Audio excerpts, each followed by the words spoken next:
Welcome to the Bear Rumble Podcast, your home for everything BHP football.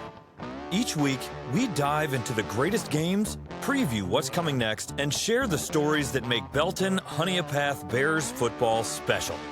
From legendary coaches to unforgettable moments, this is where Bear Nation comes together. This is the Bear Rumble Podcast. Hey there, Bear fans. Welcome to another episode of the Bear Rumble Podcast. I'm your host, Kayne Evans, and we have an exciting show for you this week. We'll be joined by the voice of the Bears himself, Joel Kay. We'll talk with Joel about his legacy in broadcasting BHP football games. We'll also talk about some of his most memorable moments. We'll talk about last week's game against the Woodruff Wolverines, that big win for the Bears. We'll also preview this upcoming Upper State Championship game against the Powdersville Patriots. We have a lot of things that we go in depth with Joel this week. So without further ado, let's go ahead and jump on in to that conversation we had with the voice of the Bears himself, Joel Kay. All right, Bear fans, we have a special one tonight. We're joined by Joel Kay, the voice of the Bears, as we talk about his legacy in the press box. We'll also talk about what he's seen from the press box, both in the past and this current season. But Joel, thank you so much for being with us tonight, and we're excited to talk with you. It's a great pleasure to be with you, Kayne. It's been a great pleasure working with you and your dad all these years as well. It's been a whole lot of fun. Absolutely. We have had a lot of fun. You've done it a little longer than me and Dad. I think you just told me 576 game you'll be calling this Friday night when we go to Powdersville. That's a legacy unto itself. But what's something that over the years, what's something that's special about BHP? What makes it special to you calling all these games throughout your career? Well, I graduated from BHP, and I always followed BHP before Belton and Honeypath High Schools consolidated. I grew up in Belton, and my dad carried me to ball games when I was just a kid. So I've always been interested in football and in other sports, but BHP is a special place. There's no other place like it. It's just different than a lot of other places. There's a lot of camaraderie, a lot of friendship, and a lot of goodness there. Absolutely. I think that's one of the kind of themes that we've talked about, especially having some of the coaches on, just the things that this community, what football means to the community, and then how they kind of respond to football as well. I'm sure you get a lot of those back when we had the call-in time, but seeing people out and about, just how much you mean to BHP football, because you're, for most people, you're the one, they hear your voice before they even see a BHP football game sometimes. Well, it's kind of a strange situation. There's a lot of folks that have never met me that have recognized my voice over the years. In fact, I was at Williamson Park 2 weeks ago, and that very thing happened. I've just been the guy that's been there. It's been the other guys that have been the stars of the show, not me. People back behind the scenes. I'm so blessed here in the later stages of my broadcasting career. I'm able to work with my two sons. So that's a great blessing to me. But BHP is a special place, and the community is special to me, a lot more special to me than I am to them. Absolutely.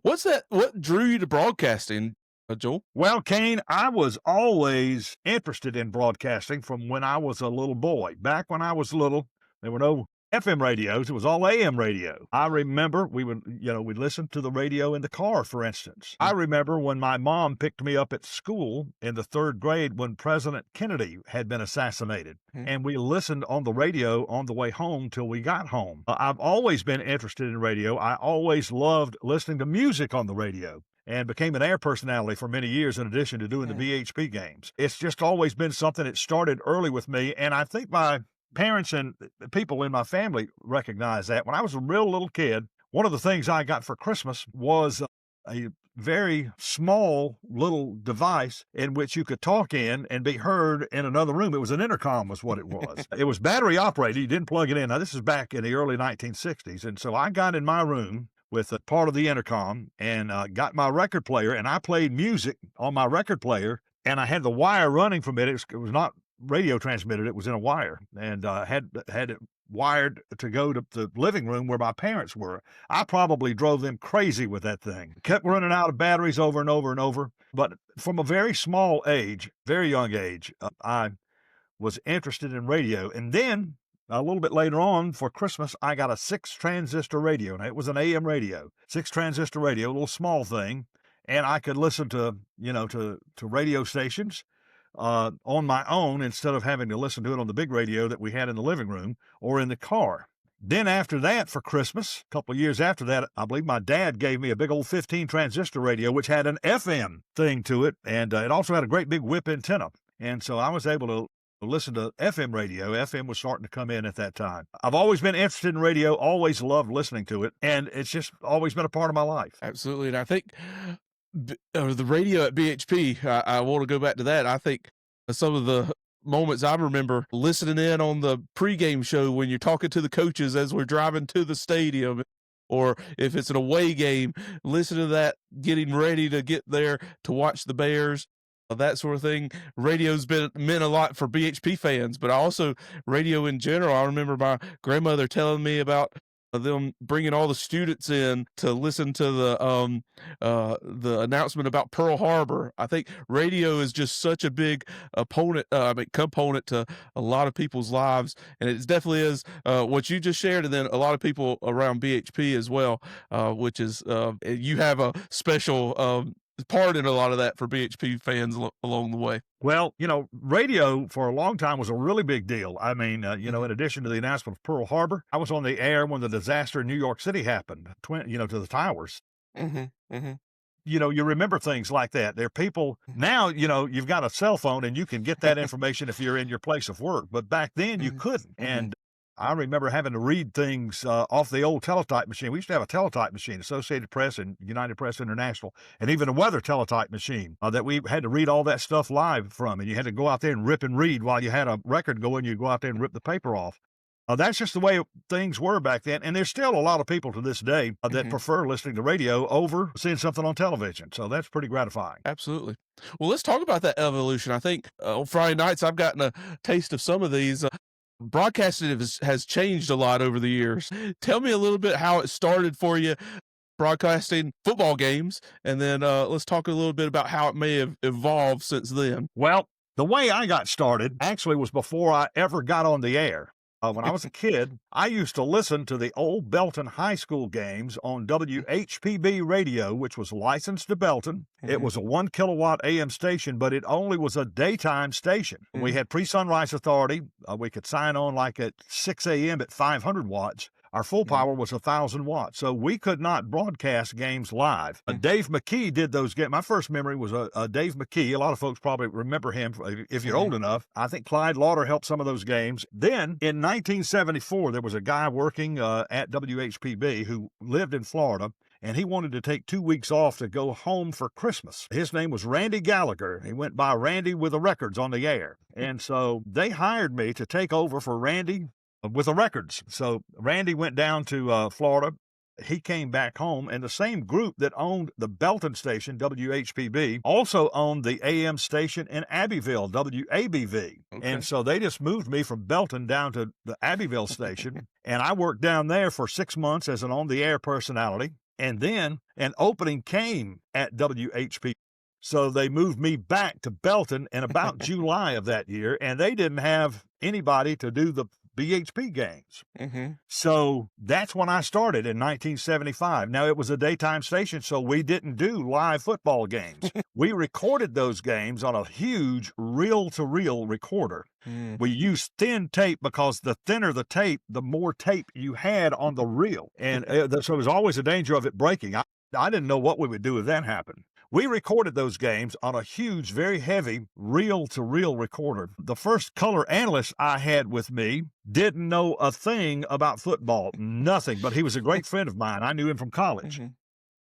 And so I was practically by myself. We did it on reel-to-reel recorders, and we played them back on Saturday morning with a 9 a.m. kickoff. So what we would do is whoever was there on Saturday morning would play music from 6 a.m. pre-sunrise till 9 a.m. And then we had the BHP taped game. After we played the BHP recorded games, we played a program, very popular program back then, called Leonard's Losers. Leonard's Losers was very popular program nationwide. We got that on tape. So whoever was there had to run that on tape. They may have dubbed it onto what they called a cart machine. I wasn't there for that because I had Saturday mornings off since I worked late Friday nights and had to drive and so forth.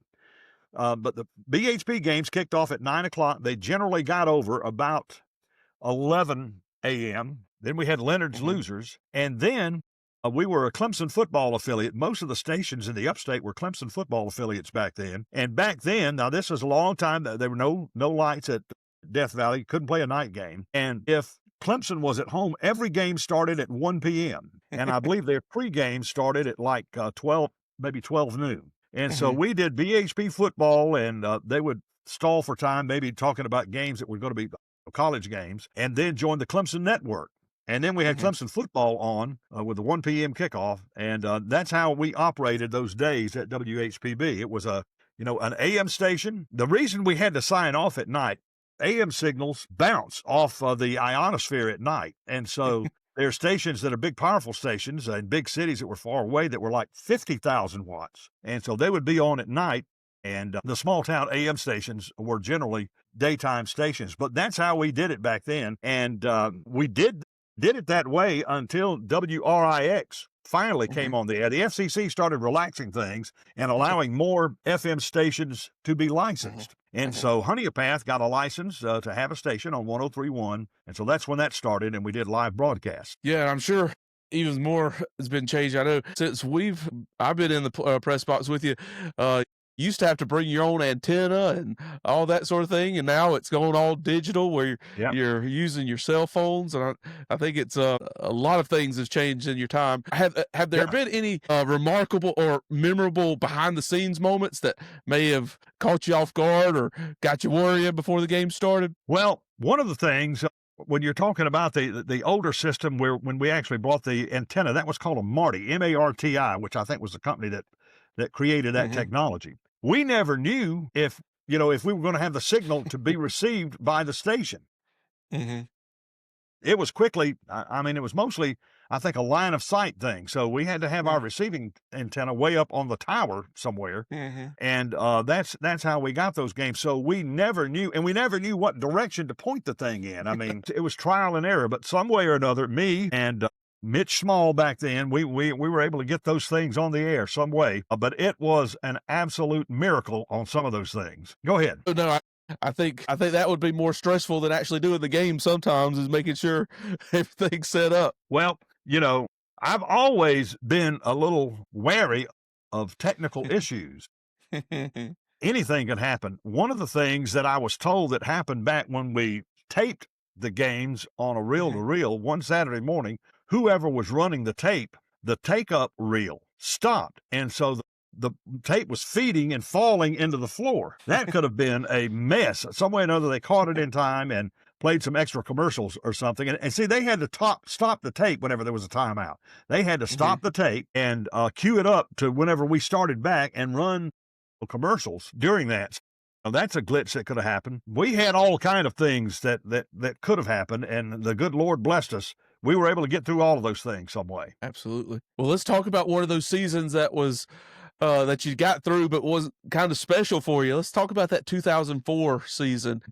It was special for the Bears. We might talk about that in a second, but that was one of your years you were awarded the Sportscaster of the Year that year. Talk to us about that award, what that meant to you, what that season meant to you. Well, I was very humbled to get the award. I mean, I was named South Carolina Radio Sportscaster of the Year by the South Carolina Broadcasters Association. And I mean, back then you had people like Jim Phillips that did football for Clemson and Bob Fulton that did it for the University of South Carolina, old veterans that were certainly better at it than I was. But somehow or another, I won that award. I'm trying to look at my plaque that I received here. I won it that year in '84 and won it in another year. And also had several other Star Awards. They called it Star Awards, state radio and television, or state television and radio, STAR.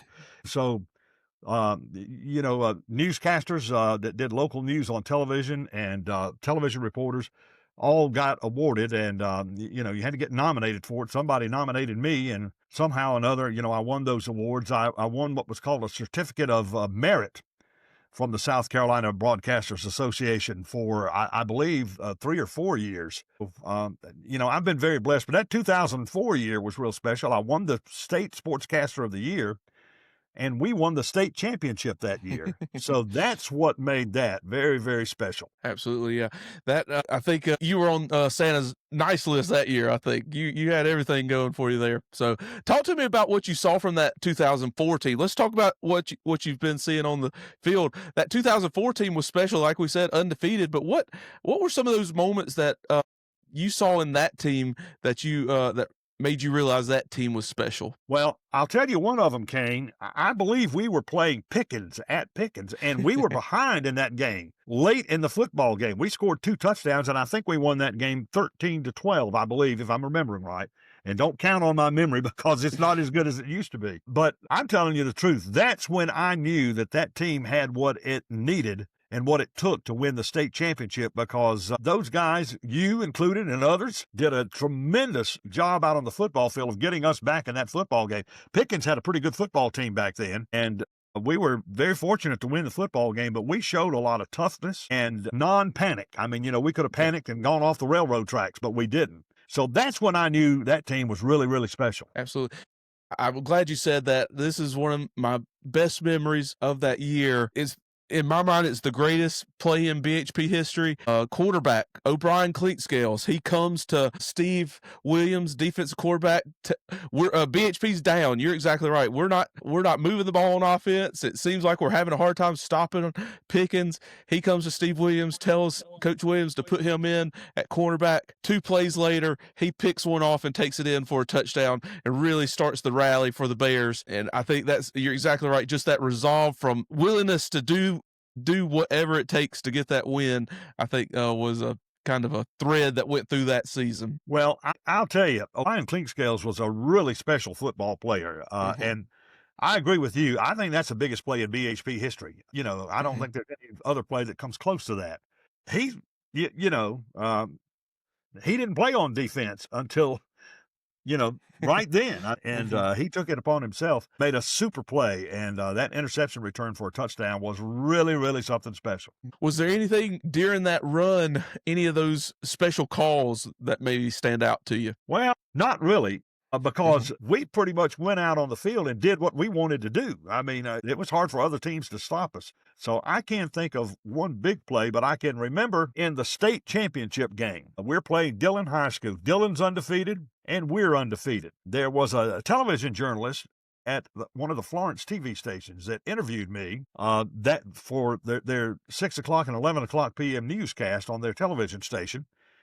Which was, Dillon was part of their coverage area of that TV station. And so we were talking. He called me 2 or 3 times before we actually did the interview. And he told me, he said, well, Mr. K, he said, it sure is unfortunate for BHP that this is the best team y'all have had, but you're not going to beat Dillon. And I told him, I said, let me tell you something. You have to score on us. Kane, as you remember, we averaged giving up slightly more than 7 points per game all season long. And I told him, I said, you've got to score on us. Well, we did the first half of that football game, me and Mitch Small, and that's a whole other story in itself, part of what we did in that football game. But at halftime, I got up, and Ron Scarborough was going to do the halftime show, and I'm going through the area out there where the other journalists are, TV and print media people and so forth. Heard a guy call my name, and I recognized his voice. It was that guy from the Florence TV station. He said, Mr. K, he said, I sure am sorry I said that about BHP. I remember Dillon had, I believe, it was either 11 or 12 yards of total offense at halftime. They got that yardage on the last play of the half when their quarterback had to scramble and run. We had our secondary back so that nobody could get behind us. And so he was able to run for the 11 or 12 yards. They had 0 yards of total offense until the last play of the half. And that guy, he was kind of laughing about it, and I was too. I don't think he had any idea we were as good as we were. Absolutely. Defense wins championships for one, but one thing that BHP has always been known for that defense, and that one was a special one. I want to talk to you a little bit. I want to switch gears to this season, but while we're on that defensive mindset, let's talk about what happened last Friday night. I'm writing my stuff for my blog post this week, and it may be me just being a little hyperbolic, but the defensive performance that BHP put on last week may have been the biggest defensive performance in BHP history in a game. Single game defensive performance. What do you think about that game last week against Woodruff? Well, the defense was absolutely tremendous. I agree with you. I think that's the best defensive performance in a single game that any BHP team has had that I have seen. But part of the reason for that was our offense. We had the football so long, so many more minutes than did Woodruff, and they couldn't get the ball from us. So that helped those defensive statistics turn out the way that they did. But I knew Kayne beforehand that in fact, I told one of our coaches, I said, we're going to beat the fire out of them. And the reason I believe that is because one of their losses was to, I believe it was Wren, wasn't it? They lost to Wren. Yeah, their only loss was 35-0, to Wren. I believe. Lost to Wren 35-0. And I knew nobody could score 35 points on our offense. And so I knew if Wren scored 35 on them, that we were going to beat them. And so the particular coach that I voiced that thought to, he didn't say very much, but I was very confident that we were going to win that game and win it by a big margin, and we did. Absolutely. Yeah, and just think about what that defense did to a team that had over 500 yards the week before. Aiden Gibson, the number 9 prospect in the state in his senior class, holding him to 16 total yards. I talked to Coach Jennings earlier in the year, and I think there has to be some kind of inflation adjustment when we talk about defensive total numbers. But what this team is doing is right on par with that 2004 team. And we're playing teams that want to score 50 points a game. Back then, you had teams that want to score 20 and be happy with scoring 20. And what this defense is doing is just outstanding. Let's talk a little bit more about this team. Throughout this year, you've got as good of a viewpoint as anybody up in the press box. What have you seen that makes this team special? I think the offensive line is what makes this team special. I don't know how many times we have reestablished the line of scrimmage 2 or 3 yards off the line of scrimmage. We're knocking people backwards. We're very physical, offensively and defensively, to be honest with you. Very physical football team. And I think the offensive line is what really makes this team special and what makes this team go. And that's what gives us a chance at going all the way through this thing. That offensive line is really something special. Absolutely. And I think Coach Blackston, if he has his way, he'd have 15 offensive linemen if they let him sometimes out there. So you're exactly right. That Keelan Dixon and Brady Spearman, Keegan Mosher, some new guys out on those tackle positions. And then BHP loves to bring in that H-back and those tight ends, and those guys are playing a great job too. And, a lot of people think anybody can run behind the line like that, and they can, but Noah and MJ Earl, all those guys are really putting in great work for the Bears on that offensive side. They really are. That offensive line is really something special, but we have some special people that handle that football as well. And we've got a very special quarterback. Noah Thomas has done a very good job. He hasn't made very many mistakes. Quarterback's always in the spotlight, and if he makes a mistake or throws an interception or something, that's in the spotlight. But he has been very good, and also he's a very good punter. I wouldn't be surprised if some pretty good-sized college wanted him as a punter, because you can always fake it with him back there too. He's really something. And then MJ Earl. I mean, nobody thought that we would be nearly as good as we were last year after Marquise Henderson left, but we're better this year. And part of the reason is because MJ Earl is just something else. He finds a way to make that yardage, make extra yardage. Part of it is attributed to the offensive line, and also our wide receivers block pretty good downfield as well. Absolutely. And I think this is one of those themes that go even back to 2004. People are willing to do whatever it takes. You see Tajay Watson-Martin playing both ways. You see Jakari Anderson coming over and playing both ways. The Dixon brothers playing both offense and defensive line. I think you're seeing a lot of that unselfishness across the board with the Bears. Unselfishness has a lot to do with it. I mean, it really does. There's some people in the shadows that don't get mentioned often, but who are doing a good job, and that's the reason they don't get mentioned very often. B. Chester's one of them. I mean, goodness gracious alive. He doesn't get mentioned often, but he makes big plays, and he's always there to save us if somebody gets loose on us. And then you have people like Jakari Anderson. He is really something. I mean, Woodruff, he was like Santa Claus. He was everywhere at Woodruff. I mean, he was really, we've got so many special players on both sides of the football, and they're willing to do what it is necessary to win the ball game. Yeah, Jakari Anderson, all he does is have pick sixes in the third round of the playoffs. I think he's done that 3 years in a row. So I wish we could bring him back a few more times. All right, let's talk about this week. Calling games the day after Thanksgiving is special across the state, no matter what team it is, both college and football, college and high school.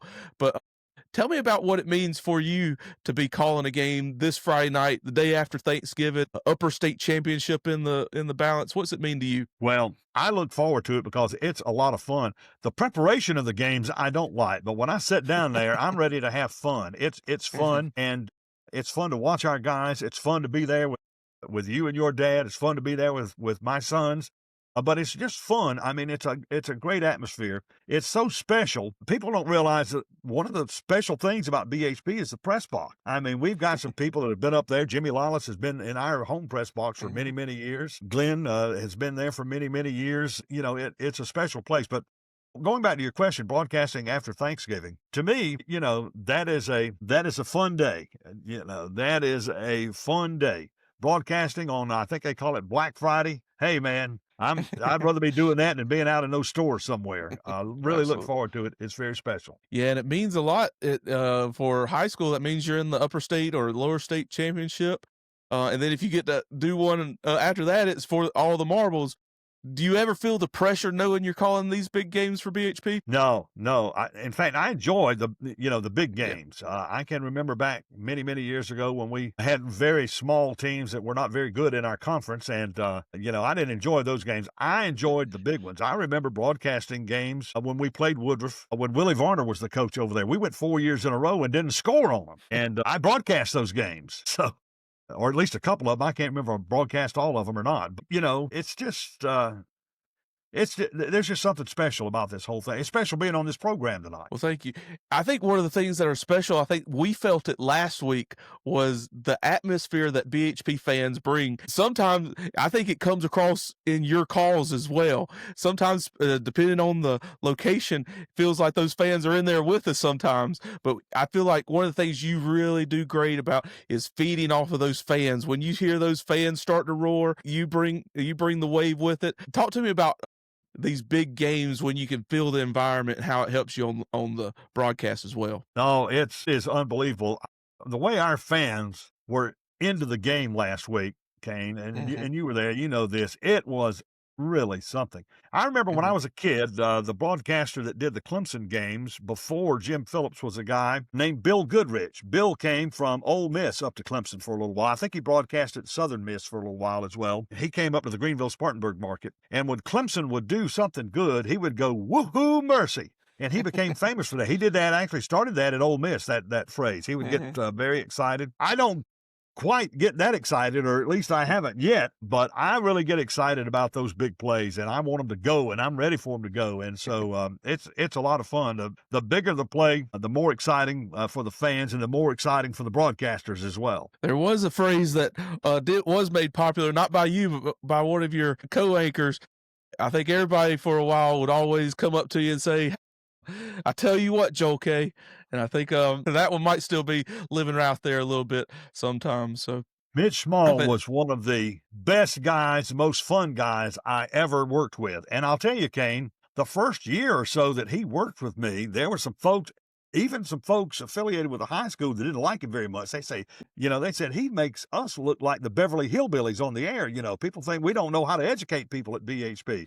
But after that first year or two, everybody loved him, and to this day, I still get talked about by Mitch. And Mitch and I had so much fun. You never knew what he was going to say. He was not a polished broadcaster. He was Matt Phillips' son-in-law, and so that's how he got in the box with me, and it worked out great. Mitch is the most fun guy, along with my sons, that I've ever done a football game with. And I'll never forget the 2004 state championship. We're getting down under 2 minutes to go in the game, and we're beating the socks off of Dylan. And I noticed Mitch hadn't said anything. He's right there beside me, but I'm looking at the field. I'm not looking at him. I noticed Mitch hadn't said anything. I looked over there at Mitch, and he had great big teardrops coming down his cheek. And I tried to engage him to get him to, show his reaction, and he just had a hard time doing it. Both of us were emotional. Ron Scarborough was emotional, and Ron's another guy that I had a lot of fun working with. Ron is in a nursing home now. He's got some medical issues. Ron did a scoreboard after our football game that was very popular. And I'll tell you something about that state championship game. Now, our game was supposed to kick off at 8 o'clock that night, Saturday night, I believe it was. Well, the games before us lasted long, and so they kept coming into our press box informing us, the kickoff is going to be later and later. Wound up being 32 minutes later. We actually kicked off at 8:32. Well, Ron and I had planned to do a call-in show from Williams-Brice Stadium that started at 6 o'clock and would end about, I think, 7:30, so we could run the coaches' show. Well, the BHP fans were on the opposite side of the press box that we were in, and we started looking over there, and there were thousands of BHP fans. I mean, Belton and Honeypath both have a population of about 4,000 or 5,000. And, I told Ron, I said, how are we going to get phone calls from people? This was back before cell phones.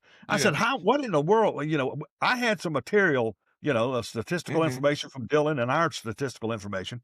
But I said, what in the world are we going to do? Well, we came on the air, and I think the first phone call we got, I believe, was from Spartanburg. The next phone call we got was from Union. And then we started getting them from, we got some from Belton and Honeypath, got a bunch of them from Anderson, Walhalla, Elberton, Georgia. It was really, really something. We had more than enough phone calls. In fact, the lines were lit up. We didn't have a chance to get close to everybody that was trying to get through. Speaking of Elberton, I remember we played Elberton one time in the Granite Bowl. It is a stadium that is hewn out of the granite that is under the ground. Elberton is where they get the cemetery markers from, the granite there. It's called the Granite Bowl. That's a crazy place to broadcast from. A lot of fun, though. That's one of the stadiums I really like. Absolutely. Well, it's one of those big games. I don't know if there's going to be anybody left in Anderson County this Friday night as the Bears head over to Powdersville. There's a lot of Anderson County games going on. A lot of teams in Anderson County still playing, but let's talk about that game BHP has going up to Powdersville. Powdersville is a pretty new school, but already been to one state championship, played in some upper state championships lately. What's your thought on Friday night's game as the Bears head over to District 1? Well, one of the unique things about this is that there's students from Powdersville and BHP that both attend the Career Center. So, they know one another. Some of them do.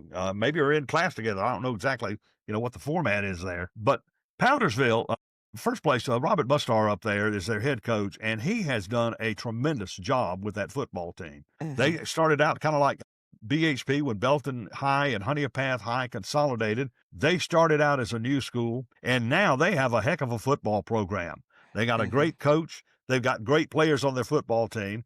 They're going to be a great big challenge for BHP tonight. And, it's one of these situations where you're one and done. So, you better win tonight. There's a lot of pressure on both football teams, but Powdersville is it's a good academic school for one thing, but they are very good on the football field. Very good. They were the conference champion of 3A Region 2, and they are very good. Absolutely. They're one of those teams that they want to throw it all over the field. They want to throw it deep. They want to test you on all aspects of the football field, but they're willing to run it too. So I think it's going to be one of the biggest tests for the Bears since maybe that West Side game. They want to do kind of what West Side does. They want to test you vertically. Then they want to test you horizontally with those running backs. And then defensively, they are so active. I don't know if you remember Thomas Williams, who now plays for Virginia Tech. His brother, starting cornerback on the defense for this Powdersville team. They've just got so much talent on all levels on both offense and defense. They really do. They've got a lot of good players. Their philosophy is to, there's two different philosophies you can have to move the football. You can line up and knock people backwards, or you can spread the whole field and create lanes that way. They kind of like to spread the field a lot and make it that way. And so it's an entirely different kind of defense from when you're playing somebody that's, going to try to slug you out. So, that's what they do. And so it's a different kind of challenge for our team's defense, and it's going to be really interesting to see how we respond. Absolutely. And I think One thing that is given for BHP, I think there's going to be a lot of people on those away side. And away stands don't hold a lot over on the Powdersville side, so I think we're going to see 3 or 4 deep on the fence. We talk about this. We saw it last week. We saw it last year in the Upper State Championship and the State Championship. BHP fans will come out and support this team no matter what, and especially in these big games, BHP fans might be taking over that stadium come Friday night. We have such good fans. They want to be there. They show their support by being there and by making noise. Last Friday night at the Woodruff game, and I know, we're closer to the fans than we normally are, and you're right there, on the field. But that was one of the loudest environments that we have had in a long, long time. Those Bear fans were in it, and, the deeper we got in the game, the more we were controlling it, the louder they got. And I expect a large group of Bear fans to be at this football game tonight. Puts a little bit of pressure on me because I look down there and I see people listening on the radio. So, I better be right on what I say too. Absolutely. All right, let's talk about, like we said, this will be your 576th game. We've talked about some of your top moments, top games. What are those things? What are those couple top ones that come to mind that we haven't talked about in BHP football? Oh boy, really? To me, the top moment, and we've already talked about it, was that interception by O'Brien Clinkscales. I mean, back in the 2004 season. We've had so many big plays over the years that it would be hard for me to single one out. But we've had so many good players. What's that? Yeah. One of the ones I remember of your calls, we were at Daniel. It was for a region championship, and we had a little running back. He was a bowling ball. I'm so sorry, I forgot his name right now, but he gets through a hole and he goes about 60 yards. That was the night Chandler had to work in San Francisco, and you gave one of the best calls. You said, if I had to pay $200 tonight, I'd pay a ticket for just to see what I'm seeing tonight. Yeah. BHP went up to Daniel, beat Daniel. That was one of the at that point it was their first loss at home in a region game or something for like 5 or 6 years. Yeah. The Bears did that. Yeah, that was a big play. Daniel has been a good football program for a long time. I'm trying to remember their coach that was so good back for many, many years. Boy, they were good. Yes, Sitterly. Sitterly was one of them. There was a guy before him too that was really good. Yeah. And man, when we played them, it was always a big football game because a lot of the time we were pretty good as well. It was a big challenge. Always fun to go up to Daniel. They were always very cordial to us. There's some places that, to be quite frank about it, they don't have a lot of hospitality to you. I can tell you a couple places that happened one time. This was way back in the late 70s. We had to play Ware Shoals down at Regal Stadium in Ware Shoals. Now, a press box is supposed to be a box for the press. So that would be radio and back then newspaper personnel. Well, we get down there and there's no room in the press box for us. And there's not a radio station in Ware Shoals, and I doubt there were very many newspaper people, if any, there. I remember there was a guy that was sitting up on a table with his legs hanging out of the press box. They said, you're going to have to broadcast from the top of the field house. The field house was about 30 yards behind one goal in line in the back of the end zone. And so when the team was on the other end, they're 140 yards away from us. Well, another thing happened that night. Back then, Matt Phillips and Bev Brandon, they did a pregame show. Now, this shows how long ago that was. They didn't do that long, but it's back in the 70s. And a thunderstorm came up, and we don't have any covering out there whatsoever. They had one little umbrella in the radio station van, and that's all. And it had a metal top to it. I saw lightning flash behind the scoreboard. There was an old metal scoreboard that was no longer used. The old metallic scoreboard that was mounted on top of the field house. There we are, surrounded by metal with electronics. Rain started falling, so there's water pooling where our drop cord is going out, on the top of this flat roof. And so I didn't know if we were going to make it out of there alive or not. I thought we might get struck by lightning, and they did not let us in that press box there that night. And I have never forgotten that. Another time was up at Seneca. Me and Mitch Small doing the games up there. Tom Bass was the coach back then. Tom and Mitch, I think, were pretty good friends because they played golf together some, I think. So we get up there. Seneca has a radio station that's in the press box, but they must have not had room for 2 stations, or anyway, they didn't let us in. They had this thing that looked like paint scaffolding right beyond the the top row of the home stands at about the 40-yard line, and it was very narrow, and they had 2 chairs there. So we had to get our equipment up there for one thing, which was much heavier than it is now. And then when we got up there and sat in those chairs, the back leg of our chair, the bottom of the back leg of our chair was about this far from the back of the last plank behind us. If we slid that thing back accidentally, we would have flipped backwards and landed on the asphalt below, and we would have been dead, I believe.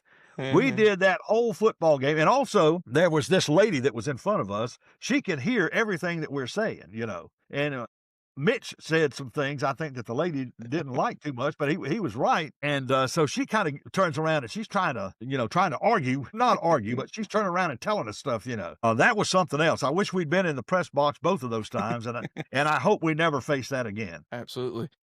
Yeah, I think that's hopefully we're all in close this Friday. Yeah.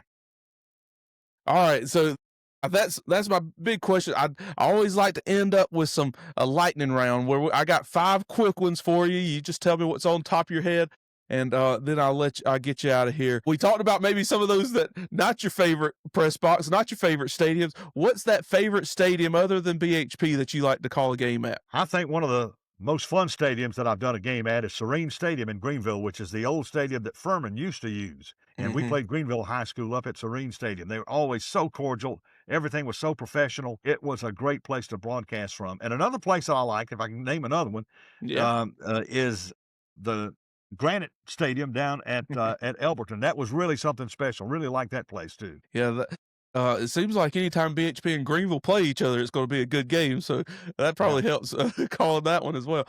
Do you have a favorite pre or post game meal, especially with you or the boys after the game? Not really. I think one of my best post-game meals, and it has been your mom's boiled peanuts. I saved some of those things, and we've carried some of those home because I'm up working late at night sometimes, after we get home. And your mom's boiled peanuts it's not really been a meal, but it's been a snack. And, I can pop open a Coke or some lemonade or some tea or something, and that's been very good. There's been a couple of favorite restaurants over the years. I can't name them because I think one of them's no longer there. Maybe both of them are no longer there. But I love those boiled peanuts from your mom. Absolutely. All right. Over your time broadcasting, has there ever been a player that just made you say, wow, the first time you saw him play? Marquise Henderson is one of them. I saw him. I think I saw him first at middle school. I think he was just unbelievable. He's certainly been one of them. Our linebacker that wound up playing on the both Clemson national championship teams in the '80s. Goodness, I'm trying to recall his name right now. He was something special. We had two good linebackers then, and he helped us be very successful. Those are some of the ones that I can remember. Absolutely. Yep. All right. Other than a BHP championship, is there a dream game to call? High school, college, NFL, anything like that? Clemson, South Carolina game. I've always, I grew up as a Clemson fan. My dad went to Clemson. I actually started working before I got out of college, so, I didn't wind up going to a 4-year school. Both my sons went to Clemson. I grew up around Clemson. Everybody in my family went to Clemson. I was at the last Big Thursday game that was played in Columbia. Clemson and South Carolina played every game in Columbia during the state fair, and they played it on Thursday. They never played at Clemson until I was at the last Clemson, South Carolina game on Big Thursday in Columbia in 1959. I remember that game, and then I remember being at the first game played between Clemson and South Carolina at Clemson in 1960. So that would be the game because I grew up around that. And that's always been a real fun game for me. Well, how bad these two teams have been this year. They might want you to play in it this year. Yeah, well, maybe so, yeah. All right, last one. Over your time covering BHP, can you describe BHP in a word? Special. I'll give you a couple words. Special and exciting. It's an exciting place. If you're in that press box up there, to me, it's an exciting place. Absolutely. Special and exciting as far as our football program, and special as far as our academics and everything we do there. Absolutely. Those are great 2 words. I can't agree with you anymore. Those are special. 2 words that can describe you, Joel. Something special for BHP. And then on Friday nights, we get excited all of us in that press box. But thank you so much for being with me tonight. This has been absolutely great talking with you. You've meant so much to BHP football and BHP, this community, and we're just so glad that you've done all that you've done for BHP. Well, Kayne, it is a great honor and distinction for me to be on this program with you tonight, and I appreciate your invitation. Absolutely.